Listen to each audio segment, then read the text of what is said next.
আজকে এসেছি আমি কবুতরের ঘরে। আর এখানে আছে একটি লাল পায়রা। পেছনে লাল পায়রি ডিম নিয়ে বসে আছে। আশা করি খুব তাড়াতাড়ি তাদের বাচ্চা আসবে। আমি লাল পায়রাটিকে ধরবো। এর জন্যই যে, কারণ আজ খাবার খাওয়ার সময় লক্ষ্য করলাম যে পায়রাটি উঠে দাঁড়াতে পারছিল না। এই হচ্ছে তার মূলত কারণ।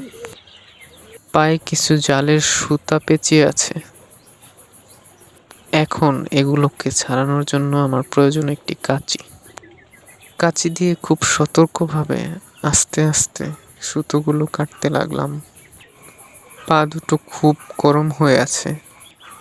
বোধহয় এই ঘটনা কালকের, যদিও আমার আগেই লক্ষ্য করা উচিত ছিল।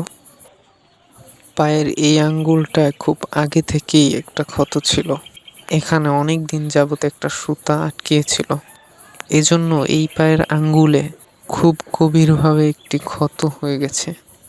ক্ষতটি এতই গভীর যে মাংস কেটে সুতা গভীরে চলে গিয়েছিল, হাড়ের কাছে। এখন আবার সেই একই জায়গায় সুতা আটকিয়ে গেছে।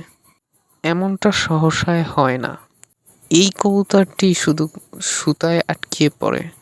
আমি বলবো এই পায়রাটির চলাচল তেমন একটা ভালো না, কেননা সব সুতো শুধু এর পায়েই আটকায়, অন্য কোনো কবুতরের পায়ে আটকায় না তো। যাই হোক, খুব আস্তে আস্তে ওই জায়গার সুতোগুলিও ছাড়িয়ে নিলাম। এখন তুমি সম্পূর্ণ মুক্ত, আর সুতা নেই। এখন চলে যাও নিজ গন্তব্যে, উড়ে যাও আকাশে।